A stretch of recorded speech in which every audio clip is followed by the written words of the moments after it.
తల్లి లక్ష్మీదేవి మాయమ్మ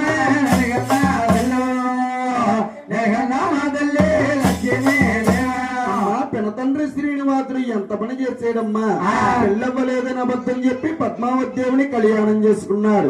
పద్మావతి దేవుని మారు కళ్యాణం ఆడాడు గాని శ్రీనివాసుడు అవతారం మారిపోతున్నాడమ్మా. ఇప్పుడు కనుక నువ్వు వెళ్ళకపోతే నీ బతుకు ఇంతేనమ్మా అన్నాడట. అప్పుడు నాయన పద్మావతి దేవి శ్రీనివాసుడు ఉండే వద్దగా లక్ష్మీదేవి పరుగు పరుగులు వెళ్ళిందట.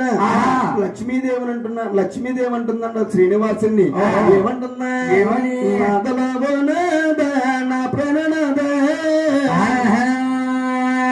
ఎంత పని చేశారు నా ప్రణనాద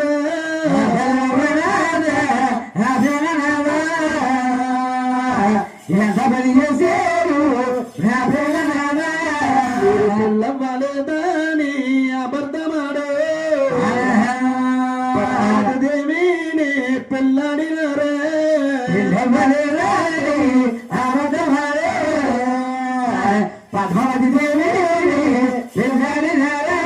పద్మావతి దేవుని కళ్యాణం చేసుకున్నారు. నాదా ప్రాణేశ్వర అవతారం మారిపోతారట.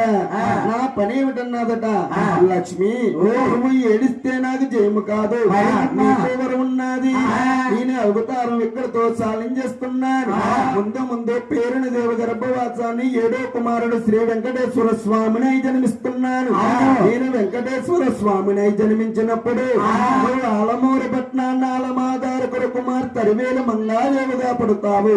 అరివేలు మంగాదేవిని నేను కళ్యాణం చేసుకుంటాను గాని నీ గచ్చట్లో ముచ్చట్లో తీర్చను. అలాగనగానే నాదా ప్రాణేశ్వర ముచ్చట్లో ముచ్చట్లో తీర్చనంటున్నారు. ఏ కారణం చేతన్నాదట.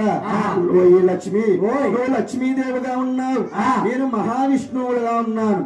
ఎవరో గడ్డాల మీసాలుతున్న ముసలివాడొచ్చి నా వస్త్రస్థలం మీద తన్నితే ఆనాడు నువ్వు కోపమించి గొల్లాపురి పట్నం వెళ్ళు. నా గచ్చట్లో ముచ్చట్లో తీర్చలేదు కాబట్టి నీ గచ్చట్లో ముచ్చట్లో తీర్చను. అప్పుడు నాయన పద్మావతి ఏమంటుందట. అయ్యో నాదల